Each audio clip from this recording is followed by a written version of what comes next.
Santo. Boa noite a todos, com a graça e com a paz do nosso Senhor e Salvador Jesus Cristo. Queremos nessa noite estar ministrando mais uma palavra para a igreja, para todos vocês que nos acompanham. Amém? A bondade de Deus, quando o ser humano estava totalmente abandonado, perdido e distanciado de Deus. Quero dizer para vocês que é muito bom analisar onde tudo começou e saber onde tudo vai terminar. Gosto muito de mencionar nos meus sermões o início da criação, pois tudo começou no Éden. No Éden começou a plena comunhão de Deus, do Criador, com a criatura. No Éden aconteceu a tragédia, aconteceu a queda. E no Éden também Deus planejou, Deus elaborou o plano de redenção. Amém? Nós vamos estar pensando exatamente nessas coisas. Meus amados, é interessante a gente refletir que o projeto de Deus para o ser humano foi algo assim indizível, talvez incapaz da nossa imaginação, longe da nossa capacidade de raciocinar. Mas a intenção de Deus lá no início foi a mais linda, a melhor possível. Deus criou o homem e a mulher com o objetivo de adorar o seu nome, com o objetivo de viver em plena comunhão com o Criador. E lá no Éden, a Bíblia diz que Deus tinha um prazer imenso em visitar o casal diariamente. Todos os finais de tarde, Deus ia visitar o casal. É prazeroso para Deus.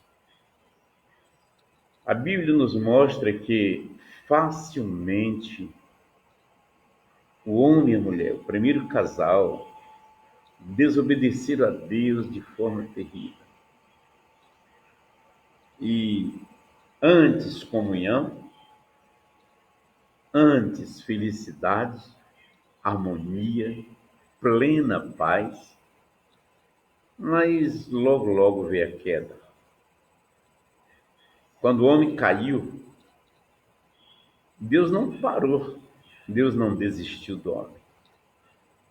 Deus sentenciou um castigo universal, mas Deus, ele elaborou, vamos analisar carinhosamente isso, Deus, ele elaborou ainda no Éden o plano de redenção, o plano restaurador do homem.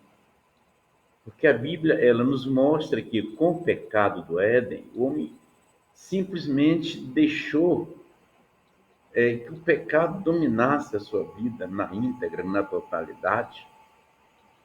E a Bíblia diz que todos os pensamentos do coração do homem eram malignos. O homem se embruteceu. O homem se corrompeu. A Bíblia chega a dizer lá no capítulo 6 do livro de Gênesis que Deus, não resistindo mais ao estado do planeta Terra, Deus resolveu destruir com o dilúvio. Mas foi ainda no Éden que Deus elaborou o plano de redenção. No terceiro capítulo do primeiro livro da Bíblia, olha o que é que Deus diz. Versículo 14, versículo 15. Então o Senhor disse à serpente: porquanto fizeste isso, maldita será mais que todo animal do campo. Sobre o teu ventre andarás e comerás do pó da terra todos os dias da tua vida. Versículo 15. Porém inimizade entre ti e a mulher, entre a tua semente e a sua semente. Esta te ferirás a cabeça e tu lhe ferirás o calcanhar. Nós temos aqui o primeiro versículo da Bíblia que nos mostra o projeto de Deus elaborando a redenção do homem perdido. Nesse texto aqui nós vamos ter mais ou menos duas vertentes, uma literária e a outra sobrenatural, profética. A primeira, Deus está dizendo: colocarei inimizade entre ti e a mulher, entre a serpente e a mulher. A serpente te picará, te morderá no calcanhar, e tu esmagarás a cabeça da serpente. Já observaram que todas as pessoas, quando matam a cobra, têm prazer em esmagar a cabeça? Mas nesse versículo tem uma mensagem profética profunda, onde Deus está dizendo: porém inimizade entre ti e a mulher, entre a tua semente, a semente de Satanás, e a sua semente, a semente da mulher, Jesus Cristo, semente da mulher. Esse lhe ferirás a cabeça, e tu lhe ferirás o calcanhar. Jesus, ele vai ferir definitivamente a cabeça de Satanás, mas Satanás conseguiu ferir o calcanhar de Jesus Cristo na cruz do Calvário. Então, eu quero dizer para você, irmãos, que nós começamos a ver a bondade de Deus, o amor de Deus, a graça de Deus, as misericórdias de Deus, desde o início da criação. Eu costumo dizer que Deus, naquele momento, tinha tudo para destruir o homem e fazer um outro homem diferente. Mas naquele momento, Deus simplesmente ele abriu uma porta muito grande e eficaz. Ele deixou uma válvula de escape, movido pelo seu grande amor. E nós não somos capazes de imaginar o amor que Deus fez ao homem. O autor da Epístola aos Hebreus, no capítulo 6, no versículo 12, nós vamos começar nos deliciando na providência de Deus, no amor de Deus, na graça de Deus, no cuidado de Deus, mesmo por conta da ingratidão do homem, mesmo diante da ingratidão do homem, diante do pecado do homem, da dureza de coração do homem. Deus continuou investindo no homem. Aleluia.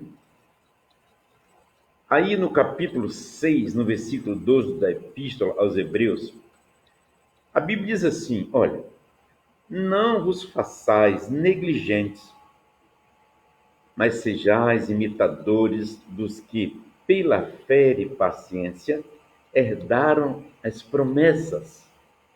Aleluia. Deus tem promessas para a sua vida, você que está me assistindo agora. Deus tem promessas para a sua vida. Amém? Promessas gloriosas, promessas eternas. Deus tem promessa para a sua vida.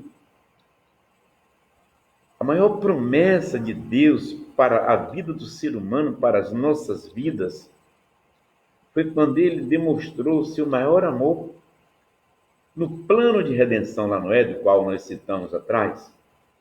Deus envolveu o seu Filho Jesus Cristo. Sabe? Deus, ele sacramentou a vida de Jesus para que descesse dos céus, para que viesse ao mundo equacionar os problemas da humanidade. Louvado seja Deus.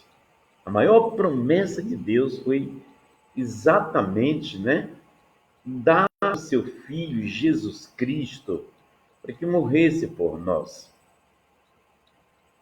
No livro de Deuteronômio, no capítulo 18, no versículo 15,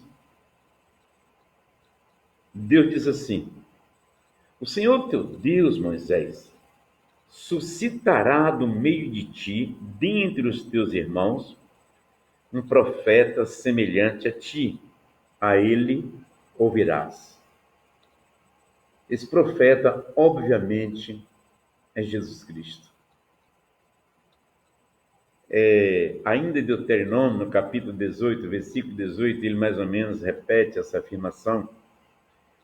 Ele diz novamente: do meio dos seus irmãos, Moisés, lhe suscitarei um profeta semelhante a ti, e colocarei as minhas palavras na sua boca, e ele lhes falará tudo o que eu lhe ordenar. Olha, cerca de quase 4.000 anos atrás, Deus planejou enviar o seu Filho Jesus para nos trazer a paz, para nos trazer a salvação, para nos trazer a felicidade. Aleluia. Aí o profeta Isaías, cerca de 2.700 anos atrás, ele diz: portanto, o mesmo Senhor vos dará um sinal. Eis que uma virgem conceberá e dará à luz a um filho, e será o seu nome Emanuel. Possivelmente Isaías nem sabia de quem se tratava, mas Deus ali estava confirmando o envio de Jesus Cristo. E quando ele fecha esse versículo, ele diz: e o nome dele será Emanuel. Emanuel, no português, significa Deus conosco. Jesus é Deus conosco. Jesus é Deus no meio de nós. Jesus é Deus nas nossas vidas. Aleluia. Amados, após cerca de 4.000 anos, Deus cumpre a sua promessa feita no início da criação. Ele havia dito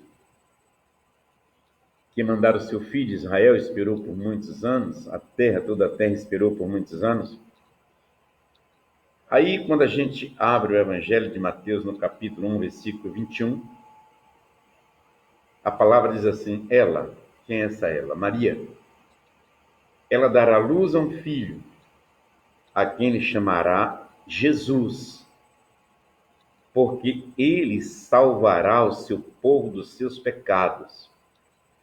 Isso para se cumprir o que disse o profeta Isaías no versículo anterior. Jesus quer dizer Salvador ungido. A virgem conceberá e dará luz a um filho, a quem chamarás Jesus, porque ele salvará o seu povo dos seus pecados. Aleluia. Acredito eu que a notícia mais gloriosa de toda a história da humanidade aconteceu exatamente no capítulo 1 do Evangelho de Mateus, quando o anjo desceu e anunciou o nascimento de Jesus. Aleluia. Eu creio que a notícia mais impactante, mais importante, mais encantadora de toda a história da humanidade. Ali estava nascendo a grande promessa de Deus para a humanidade. Estava chegando à Terra a solução dos homens. Aleluia. No Evangelho de Lucas, no capítulo 10, no versículo 19, quando Jesus entrou na casa de um político corrupto, chamado Zaqueu, um cobrador de imposto. A corrupção sempre existiu em todo o tempo.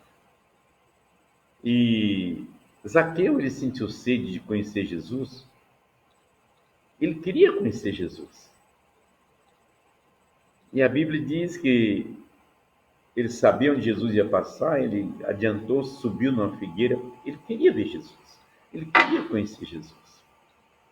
Seu coração sentiu sede de Jesus, desejo de Jesus. Aleluia. E a Bíblia diz que naquele momento, antes que Zaqueu dissesse qualquer coisa, Jesus dá uma ordem: Zaqueu, desce depressa, porque hoje me convém pousar na tua casa, entrar na tua casa, entrar na tua vida. Hoje veio salvação na tua casa. Aleluia. Deus faz coisas incríveis, irmãos. E Jesus foi jantar na casa de Zaqueu. Ele entrou na casa de Zaqueu, o que não era comum, né? Alguém entrar na casa de uma pessoa desonesta naquele tempo. Jesus, o Filho de Deus, entrou na casa de Zaqueu. Ele foi acusado pelos fariseus, pelos religiosos da época. E Jesus disse no versículo 19: o Filho do Homem, ele veio buscar e salvar o que se havia perdido. Amém. O Filho do Homem veio buscar e salvar o que se havia perdido. Aleluia. Deus cumpriu sua promessa de redenção. Deus é tremendo. Ele sacrificou seu filho, ele mandou que Jesus descesse dos céus. Tem hora que eu fico pensando em Deus, como é que tu conseguiu suportar, ver, contemplar o teu filho sendo morto na cruz do Calvário pelo homem que tu fez a tua imagem e a tua semelhança. Mas Jesus veio ao mundo, aleluia, habitou entre os homens, exerceu seu ministério de forma gloriosa. Ele veio para salvar, ele veio para curar, ele veio para perdoar os nossos pecados, ele veio para restaurar as nossas vidas, ele veio para pôr em liberdade os cativos, e ele veio para nos levar para os céus. Amém? É bom que você que ainda não é evangélico entenda por que Jesus veio ao mundo, porque o sacrifício na cruz do Calvário, por que aquela morte tão dolorosa, por que tanto sofrimento, tanta humilhação, escárnio, zombaria. Incrível, né? Após a sua ressurreição, mataram Jesus, ele ressuscitou ao terceiro dia, você sabe disso. E após a sua ressurreição, Jesus fez questão de retornar à terra, aparecer aos seus discípulos. Aleluia. E no capítulo 28, nos versículos 19 e 20, você vai ver muito bem uma declaração linda de Jesus Cristo para nos dar conforto, para nos trazer segurança, confiança, esperança. Primeiro ele começou dizendo assim: olha, agora é me dado todo o poder nos céus e na terra. Você sabia disso? Todo o poder está nas mãos de Jesus. Todo o poder está nas mãos de Jesus. Nos céus, na terra, debaixo da terra. Ele disse: olha, agora é me dado todo o poder nos céus e na terra. Ele deu uma ordem para os seus discípulos. Portanto, ide, fazei discípulo em todas as nações, batizando-as em nome do Pai, do Filho e do Espírito Santo e ensinando a guardar todas essas coisas que eu vos tenho mandado. E eis que eu estou convosco todos os dias até a consumação dos séculos. Amados, o homem sempre pecou, o homem sempre transgrediu a lei de Deus, sempre desobedeceu, mas a bondade de Deus sempre veio ao nosso favor. A graça, o favor que nós não merecemos, não merecíamos, não merecemos, vem sempre ao nosso encontro. Aleluia. A palavra de Deus nos fala ainda, na primeira epístola do apóstolo João, no capítulo 1, no versículo 9, suponho que Deus vendo a condição do homem mais uma vez, deplorável.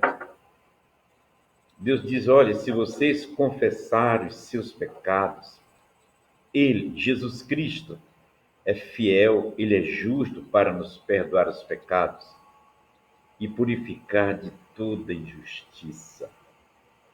Olha o que é que Jesus requer de mim e de você. confessar os nossos pecados, arrepender dos nossos pecados, confessar, buscar a Deus, ter um encontro com Deus, passar a ter uma vida diferenciada, pautada na palavra de Deus. No Evangelho de João, no capítulo 14, no versículo 27, olha que lindo. Eu tenho observado nesses dias quanto as nações têm lutado para promover a paz para o mundo em aflição, para o mundo em agonia total e generalizada. E nessa hora, as grandes autoridades mundiais são impotentes. Mas Jesus chega tranquilamente e faz uma promessa para a sua igreja, para os seus filhos. Ele diz: eu deixo-vos a paz, a minha paz eu vos dou, a minha paz eu vos deixo. Não vos-la dou como o mundo dá. Não se turbe os vossos corações e nem se atemorize. A paz que Jesus nos dá, a Bíblia diz que ela excede todo o nosso entendimento. A paz que Jesus nos dá, ela emana do trono da graça de Deus. A paz que Jesus nos dá, irmãos, é nos dar uma condição de viver tranquilo e abençoado em qualquer circunstância. Louvado seja Deus. A minha paz eu vos dou, a minha paz eu vos deixo. Não vou-la dou como o mundo dá, porque observe que o mundo às vezes nos traz uma paz efêmera, momentânea, transitória, não é? O mundo costuma oferecer momentos de alegrias, momentos de paz, momentos até de felicidade, momentos. Mas a paz que emana do trono da graça através do Filho de Deus, chamado Jesus Cristo, ela invade a nossa alma. Ela invade a nossa mente, invade o nosso coração, invade o nosso ser. Aleluia. Ela é perene, ela é constante, ela é eterna. Ela nos ajuda a vencer os obstáculos. Aleluia. É por isso que muita gente, às vezes, não entende, né? Por que os crentes vivem em paz? Alguns sem ter uma casa para morar, sem ter um carro para passear, sem ter um salário, às vezes sem ter nem mesmo uma boa condição de vida, mas cheio de paz, cheio de alegria. A paz que Deus nos dá através do seu Filho Jesus nos proporciona alegria, nos proporciona felicidade plena.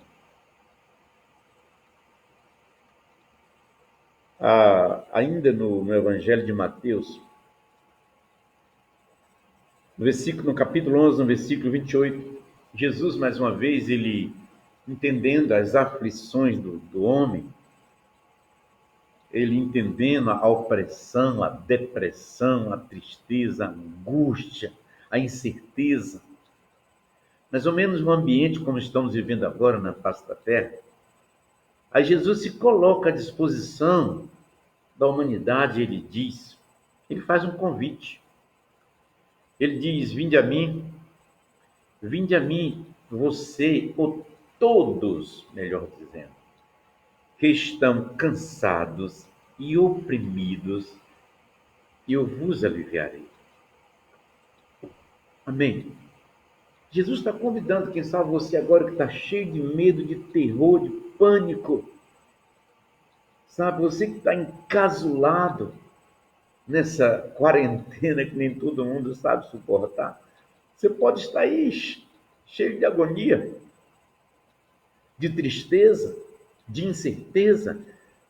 Jesus está dizendo para você: vinde a mim, vinde a mim. Louvado seja o nome do Senhor. Você que está cansado, você que está oprimido, deprimido, você que está angustiado, você que está sem alegria, sem esperança, você que está desesperado, Jesus está te convidando: vinde a mim. Tomai sobre vós o meu jugo e aprendei de mim, porque eu sou manso. O meu jugo é suave, o meu fardo é leve, e encontrarei descanso para as vossas almas. Aleluia! Esse é o convite de Jesus, irmãos. Nós enfrentamos as lutas por incredulidade. Nós enfrentamos as lutas pela dureza de coração, porque as grandes bênçãos de Deus estão sendo oferecidas para nós todos, através de Jesus Cristo. Ele está chamando, vinde a mim. Você sabia que Jesus ele não invade o coração de ninguém? Ele chama, ele convida.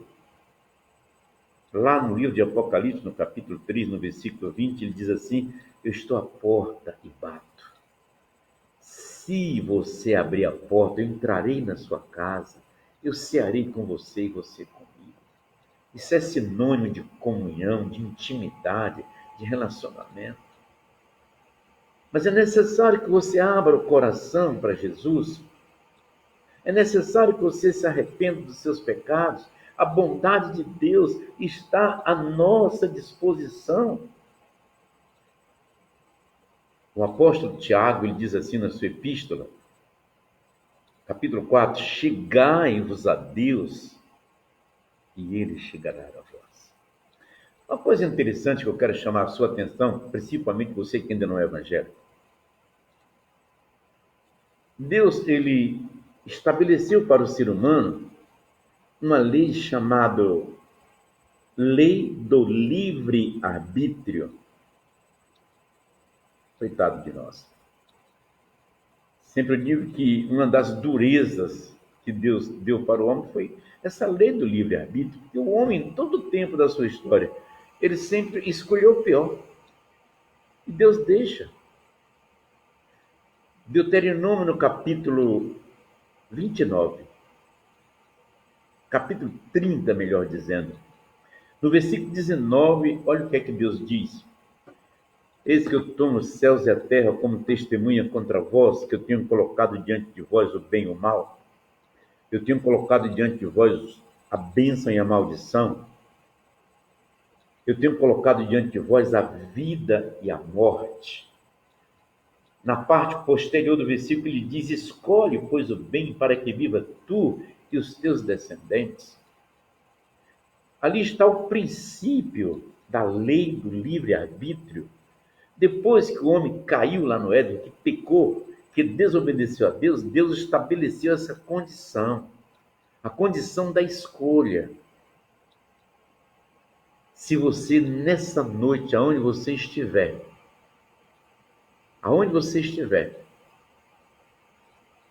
se você tomar a iniciativa de buscar a Deus, de escolher a Deus, de receber a Jesus no seu coração, a sua vida vai ser mudada completamente. E Deus está ansioso para ter esse encontro com você. Você viu a história de Zaqueu lá no início?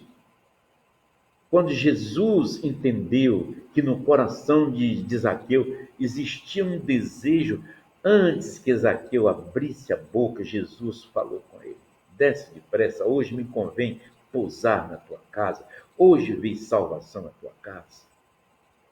Quando nós abrimos o coração para Deus, Deus vem ao nosso encontro, mas se você não abrir o seu coração, Deus não vai forçar a barra. Meus amados, nesses momentos de dificuldade, continuamos a analisar o que era a bondade de Deus, o que é o cuidado de Deus, o que é o zelo de Deus. Tem gente preocupada, né? Porque ó, eu já ouvi muita gente dizer: se o coronavírus não me matar, eu vou morrer de fome. E nós bem sabemos que isso é possível. Possível, porque vai ter gente que ainda, possivelmente, ainda com dinheiro na mão, não vai achar o que comprar. Se a coisa começar do jeito que vai, à medida que for se agravando, vai chegar essa, né? Mas olha o que é que Deus diz a você, meu querido, principalmente para a sua igreja lavada, remida no sangue de Jesus. Olha o que é que Deus diz em Filipenses, no capítulo 4, no versículo 19, através do apóstolo Paulo. O apóstolo Paulo, escrevendo para os Filipenses, ele diz: olha, o meu Deus, o nosso Deus, O nosso Deus, segundo as suas riquezas, aleluia, ele suprirá todas as nossas necessidades em glória por nosso Senhor Jesus Cristo. Se preocupe não, se você estiver em Cristo, a Bíblia garante tudo que você pedir lhe será concedido. Se você estiver em Cristo, cumprir-se-á o que diz Romanos, no capítulo 8, a partir do versículo 37. Nada nos separará do amor de Deus. E em todas essas coisas, Paulo relacionou o grande sofrimento, mas ele disse, em todas essas coisas nós somos mais do que vencedores por Jesus Cristo, o nosso Senhor. A bondade de Deus é muito grande. Mas o ser humano, na maioria, eles esquecem de Deus. Uns confiam mais no seu braço, no seu intelectual, na sua força, no seu poder aquisitivo. Mas a nossa confiança deve estar no Senhor que fez os céus e a terra. No Senhor que cuida dos seus. No Senhor que vela para cumprir a sua palavra. Aleluia. Louvado seja o nome de Jesus. Louvado seja Deus. Deus, ele nos garante, olha bem, irmãos. Por que preocupação, igreja? Por que preocupação? No capítulo 6 do Evangelho de Mateus, você vai ver um momento em que o povo estava obstinado, havia uma obsessão profunda por tudo aquilo que era material. Era uma preocupação exacerbada com o que comer, com o que vestir. O que é que eu vou comer? Com que eu vou fazer a feira no final de semana? Aí Mateus capítulo 6, versículo 33, ele diz, buscar em primeiro lugar o reino de Deus e a sua justiça, e todas essas coisas vos serão acrescentadas. Quando priorizamos o reino de Deus, quando colocamos Deus em primeiro lugar, ele suprirá todas as nossas necessidades. Ele cuidará de nós. Aleluia. Louvado seja Deus. Ele chega a fazer uma analogia, ele diz, olha, os pássaros nos céus, eles não trabalham, eles não fiam, eles não guardam em depósito. E eu completo, ele não tem emprego, ele não tem salário. Deus, porém, cuida dos pássaros que estão no campo. Aí Deus responde, quanto mais a vocês. Amém? Ele diz, olha, Salomão, com toda a sua fama, com toda a sua glória, com toda a sua riqueza e sabedoria, os lírios do campo se vestiam melhor do que Salomão. Os lírios do campo que hoje estão vivos, amanhã serão lançados no fogo queimado. Deus estava demonstrando a necessidade de priorizarmos o reino de Deus, de confiarmos no Senhor. Aleluia. Louvado seja o nome do Senhor. Irmãos, Deus ainda, para não bastar a demonstração da sua bondade, do seu zelo, do seu cuidado que ele tem conosco, ele nos promete responder às nossas orações. Interessante que em Provérbios a Bíblia diz, não se sinta ofendido não, porque é a Bíblia, eu vou citar aqui. Mas a Bíblia diz assim, que a oração do justo é contentamento aos olhos de Deus. Jesus confirma isso dizendo que tudo que nós pedirmos na oração, crendo, nós receberemos para que o nome do Senhor seja glorificado. Tá? E em Provérbios diz que a oração do ímpio é abominação aos olhos de Deus. Triste, não é? Difícil. Então, Deus, ele nos promete responder às nossas orações. Ele diz, se vós estiverdes em mim, olha a condição que ele estabeleceu, não esqueça isso não. Deus, ele sempre estabelece uma condição para nós. Se vós estiverdes em mim, disse Jesus, se as minhas palavras estiverdes em vós, pedirei tudo o que quiserdes e vos será feito. Amém. O que é que Deus está nos dizendo?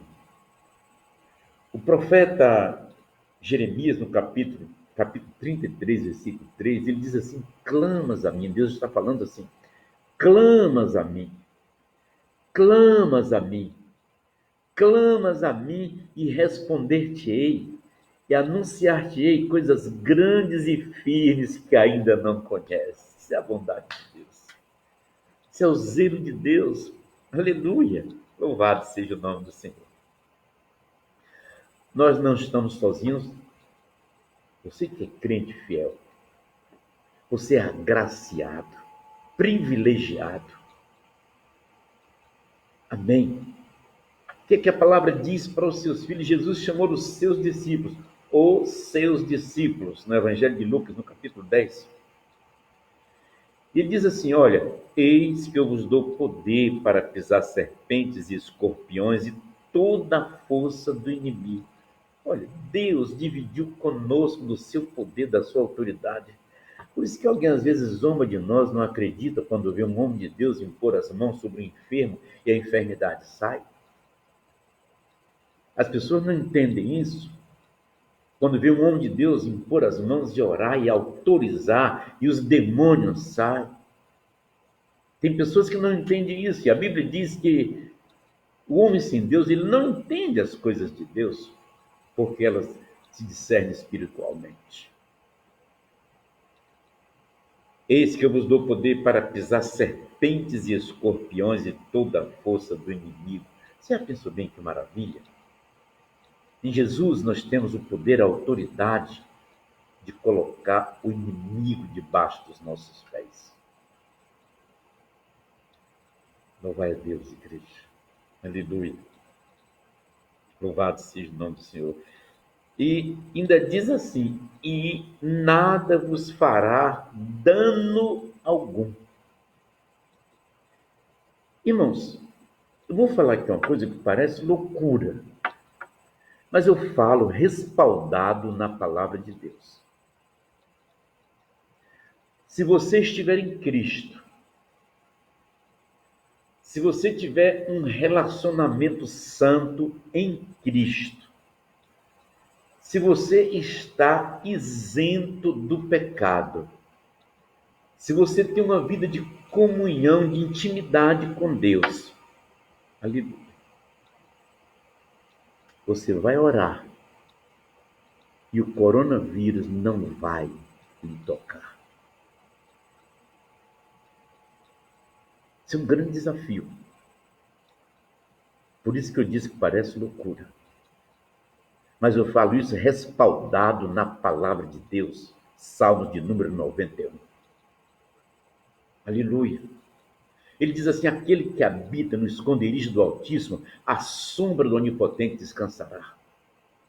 Direi do Senhor: Ele é o meu Deus, Ele é o meu refúgio, Ele é a minha fortaleza, e nele confiarei. 1.000 cairão ao seu lado, 10.000 à sua direita, mas tu não serás atingido. Praga nenhuma entrará na sua tenda. É preciso que estejamos firmados na rocha. Em Cristo nós fazemos proezas. Em Cristo nós fazemos milagres. Em Cristo nós somos mais do que vencedores. Em Cristo nós vencemos todo o mal. Aleluia! Não foi à toa que o apóstolo Paulo disse: posso todas as coisas naquele que me fortalece. Eu reconheço a minha fraqueza, a minha pequenez, mas em Cristo, aleluia, eu posso todas as coisas. Louvado seja o nome de Jesus. Não fica só por aí, não. A bondade de Deus vem se estendendo desde o início da criação, que ele poderia muito bem ter destruído logo Adão e Eva e fazer um outro ser humano diferente.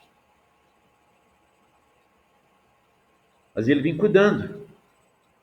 Ele vem cuidando, zelando, protegendo, dando livramento, dando oportunidades. Você que ainda não é crente, pelo amor de Deus, Abra o seu coração para Jesus nessa noite. Onde você estiver, tenha um encontro real com o Senhor Jesus. Desfrute as bênçãos de Deus. Aleluia.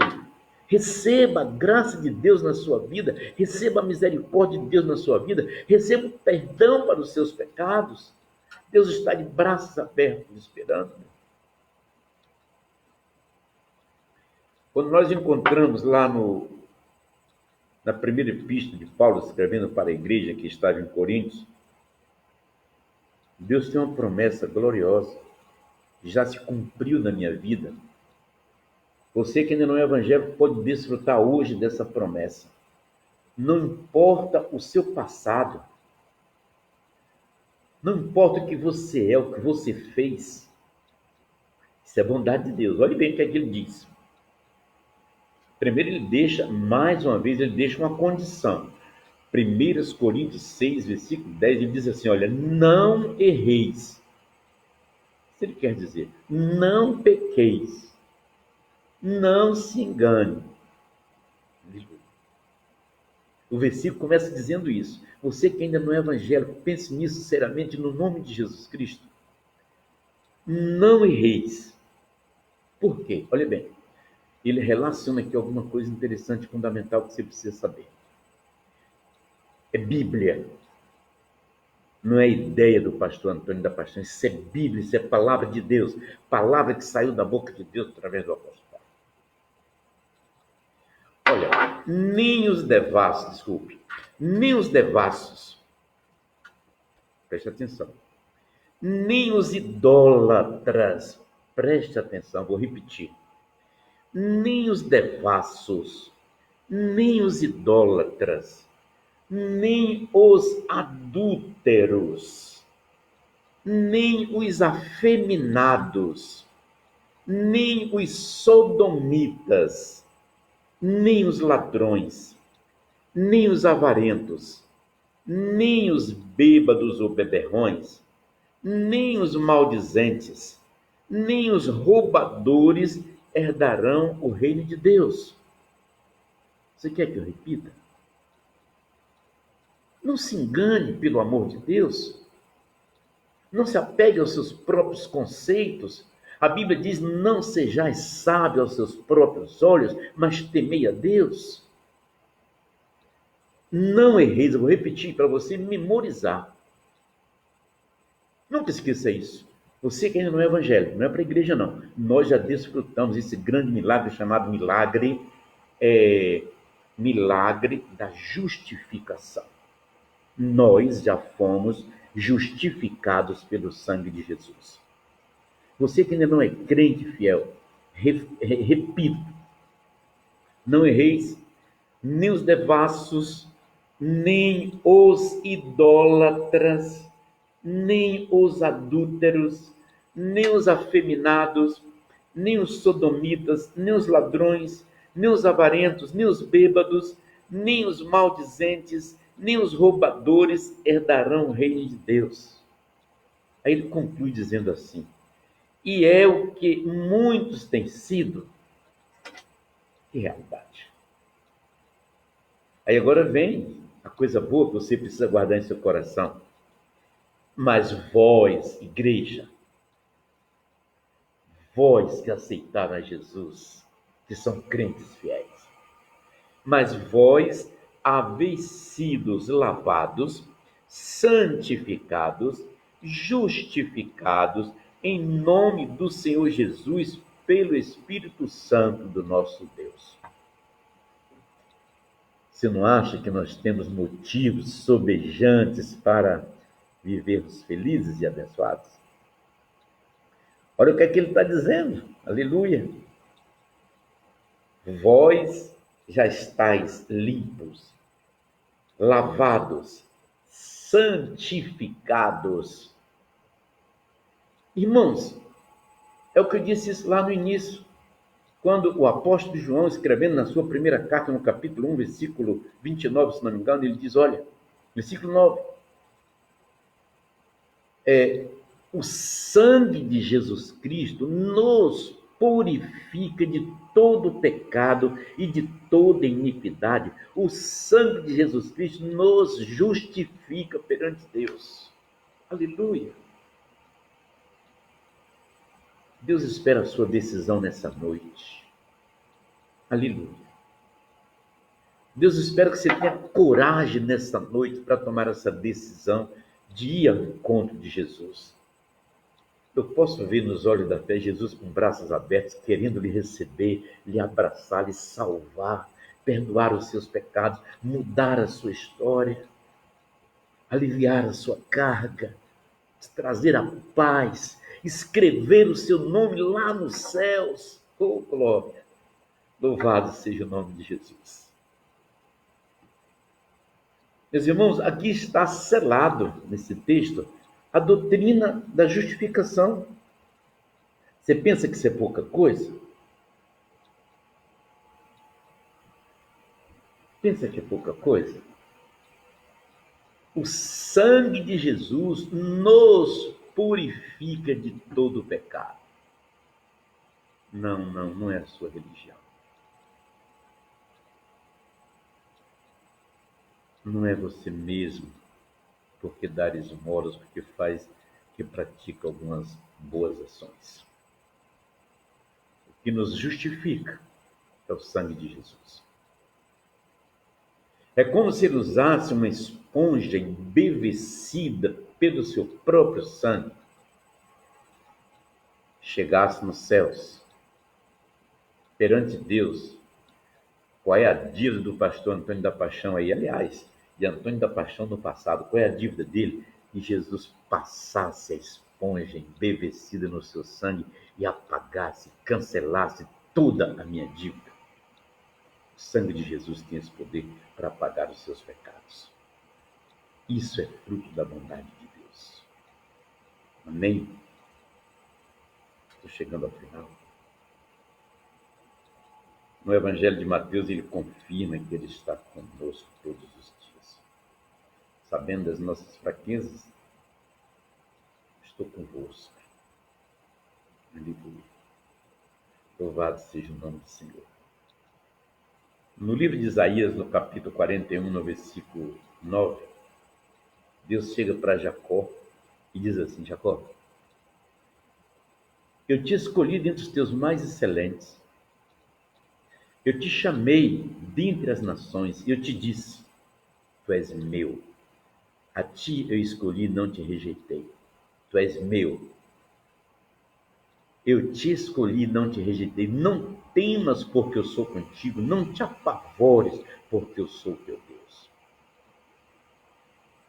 No meu início de fé, eu senti Deus falando isso comigo. Antônio da Paixão, eu te tirei lá do meio dos teus mais excelentes, eu te disse, tu és meu servo, a ti escolhi e não te rejeitei. Não temas porque sou contigo. Deus quer fazer isso com você nessa noite. Dê lugar a Deus. Amém? E finalizando verdadeiramente, na primeira epístola de João, capítulo 2, versículo 25, talvez ele fecha com a maior promessa, a mais gloriosa promessa. Ele diz, e esta é a promessa que ele, Deus, nos fez. A vida eterna em Cristo Jesus, nosso Senhor. Reflitam carinhosamente nessa mensagem. Você precisa de Jesus. Suas lutas, dificuldades, o seu passado, seus problemas, suas mazelas, só Deus, através de Jesus Cristo, através do sangue derramado na cruz, poderá resolver a tua causa. Deus em Cristo nos abençoe. Que a graça do Senhor Jesus seja com todos nós, em nome de Jesus. Amém? Quero deixar aqui um abraço para a Mirella, para a Luan, para esse povo que está sempre nos acompanhando aí. Luciana Trindade, parabéns, Luciana. A nossa Sandra Aguiar, Deus abençoe. Iraildes Andrade, Deus abençoe, Iraildes. Irmão Cleito Álvares, Deus abençoe. Tantos outros irmãos aqui nos acompanhando, tá? Maria Aparecida, Vocês todos aí nos acompanhando, eu desejo todas as sortes de bênçãos espirituais, onde você estiver. E se você ainda não é crente, pelo amor de Deus, pense carinhosamente no seu futuro eterno. Amém? Senhor Deus, mais uma vez, Pai, nós te louvamos agradecidos, te damos graças por mais um dia de paz, por mais essa oportunidade gloriosa, ó Deus, em estar falando do teu reino, Senhor, apresentando, ó Pai amado, através dessa mensagem, a pessoa do teu Filho Jesus, a tua bondade, o teu socorro, as tuas misericórdias, meu Deus. Pai, abençoa todos os teus filhos, todos esses que nos acompanhou nesse momento, que seja influenciado pelo teu Espírito Santo, para que haja conversão, transformação, para que haja milagres na vida deles. Eu abençoo aqui, meu Deus, a família de cada um. Eu abençoo, meu Deus, cada pessoa aqui, meu Deus, em nome de Jesus Cristo. Tu sabes, eu não sei, mas tu sabes a dificuldade, a dor, as lágrimas de cada um, as noites mal dormidas, o sofrimento, as enfermidades, os relacionamentos quebrados. Meu Deus, estende as tuas mãos, promove a paz, promove a felicidade plena para esse povo, através do teu Filho Jesus Cristo, através do sangue derramado na cruz. Deus, glorifica o teu santo nome através dessa palavra ministrada. E eu te peço ainda, meu Pai, nesse momento abençoa o meu lar, abençoa a nossa igreja, abençoa a nossa cidade, a nossa Bahia, abençoa o Brasil, meu Deus, abençoa todo o planeta Terra. Senhor, tu bem sabe quanto a terra está precisando da tua compaixão nesse momento. Olha, meu Deus, com teu olhar de misericórdia e abençoa todos no nome de Jesus Cristo, teu Filho. Amém. Graças a Deus. Um beijo no coração de todos. Tenham todos uma semana abençoada, uma semana cheia da graça de Deus, sem preocupações exacerbadas, confiados no Senhor. Amém. Salmo de número 34, ele diz: entrega o teu caminho ao Senhor, confia nele, e ele tudo fará. Deleita-te no Senhor e ele concederá o desejo do teu coração. Deus abençoe. No nome de Jesus.